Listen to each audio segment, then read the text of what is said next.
হে দয়াময় প্রভু, আমার অস্তিত্বের মালিক, ইহকাল ও পরকালের ক্ষমা করনেওয়ালা, শয়তানের ওয়াসওয়াসা ও অবাধ্য নফসের তাড়নায় যে ভুল বা গুণাগুলি অতীত, বর্তমান, ভবিষ্যতে করেছি, করব, তা হতে মুক্তি চাই আপনার শাহী দরবারে।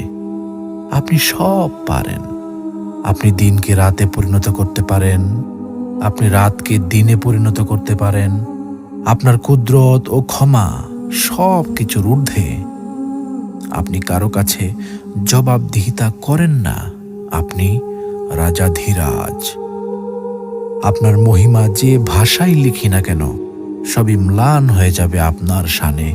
পাপের ভুবনে পাপে পূর্ণ আমি শত সহস্রবার ভূপৃষ্ঠে কপাল ঠেকিয়ে আপনার নূরের চরণতলে ক্ষমা চাই। হে প্রভু দয়াময়, ক্ষমা করুন নিজ গুণে।